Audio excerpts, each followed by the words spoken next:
Define 1 joule of work या define 1 joule. बेटे बहुत ही इम्पॉर्टेंट क्वेश्चन है, आप इसको ज़रूर से याद कीजिएगा।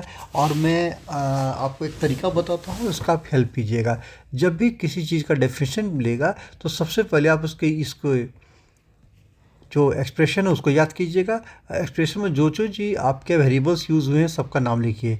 देखिए यहाँ पे W क्या है, ये वर्क डन, तो लिखिए आपका वर्क डन, ठीक है। फिर लिखिए F क्या है, फोर्स। अब फोर्स के उसके बाद नेक्स्ट क्या है, S क्या है, डिस्प्लेसमेंट, ठीक है।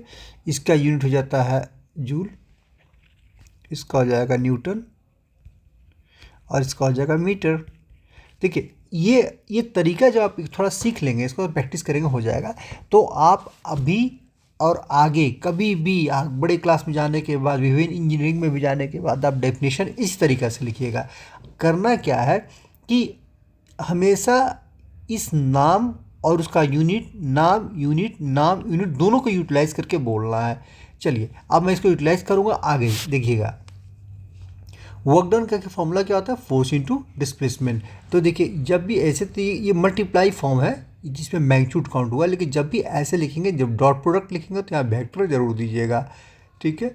अब देखिए कभी भी ये वर्क डन जो होता है, वर्क डन ये पार्ट, ये 1 कब होगा, जब ये पार्ट 1 हो जाएगा, जब ये पार्ट 1 हो जाएगा। सपोज कीजिए कि फोर्स 1 न्यूटन्स लगा हुआ है और डिस्प्लेसमेंट क्या हो जा रही है, 1 मीटर हो गई है। तो जब वैल्यू पुट कर देंगे 1 न्यूटन और 1 मीटर, तो दोनों मल्टीप्लाई होगी तो 1 न्यूटन मीटर कहला जाएंगे, और यही होता है वर्क डन, ठीक है। और एसआई यूनिट इसका क्या हो जाती है, जूल हो जाती है। इसका एसआई यूनिट क्या है, वर्क डन का जूल। तो इसको हम जूल भी बोल सकते हैं एसआई यूनिट, और न्यूटन मीटर भी बोलते हैं, दोनों बोलते हैं। अब आते हैं डेफिनेशन पे। तो पहले हम ट्रिक देखते हैं। देखिए आप कभी भी ऐसे बोल सकते हैं, पहले मेरा एक तरीका हो जाता है, name is said to be if. देखिए नेम कौन सा, ये नेम है।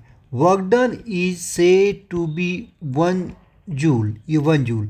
जब, फिर से नेम, जब 1 newton of force applied an object and make a displacement of 1 metre. देख रहे कितना आसान से बोल रहा हूँ मैं, कि जब भी किसी ऑब्जेक्ट पे 1 न्यूटन का फोर्स लगा और उसने उस ऑब्जेक्ट में 1 मीटर का डिस्प्लेसमेंट कॉज कर दिया, तो किसको क्या बोलेंगे, 1 जूल। तो वर्क डन क्या हो जाती है, work done by a force is to be 1 joule if force of 1 newtons causing a displacement of 1 metre along the line of action of force, जिस डायरेक्शन में फोर्स लग रही है। तो इसको आप घुमा फिरा के कैसे बोलेंगे, लेकिन आपको ये तो सब कंबाइन कर देना है, बस डेफिनेशन हो जाएगा। अच्छा, वर्क डन तो यहाँ पोजीशन चेंज के रिलेटेड है। अब जैसे कि बिजली वाली बातों में, तो वर्क डन इक्वल टू क्या था, PT, पावर इनटू टाइम। तो पावर क्या होता है, कंज्यूम, कितना वो बिजली खा रहा है, और क्या है कितना बिजली खा रहा है, तो 1 वाट। इसका सपोज कि ये 1 वाट हो और ये टाइम का सेकंड में 1 सेकंड, तो 1 मल्टीप्लाई होगी 1 हो जाएगी। तो हम इस डिफिनेशन को हम एग्जाम में ये भी लिख सकते हैं और ये भी लिख सकते हैं। तो अब electrical power is said to be 1 joule if an appliance of the electrical power of 1 watt consume energy for 1 second. तो अगर इसको हम देखिए इस मेथड से बोलते हैं कि electrical power energy is said to be 1 joule when, अब यहाँ न्यूटन की जगह पे क्या आ जाएगा, ये पावर, तो पावर तो कंज्यूम होता है, तो व्हेन 1 वाट ऑफ 1 आउट क्या हो जाएगा, यहाँ पे एनर्जी इज कंज्यूम, ये कंज्यूम होगा फॉर 1 सेकेंड। अगर 1 वाट का एनर्जी कंज्यूम होगा 1 सेकेंड के लिए, तो कितना एनर्जी सप्लाई की गई है उसको बोलेंगे 1 जूल। थोड़ा प्रैक्टिस कीजिएगा, बहुत आसान है, बहुत, लेकिन बहुत इंपॉर्टेंट भी है ये।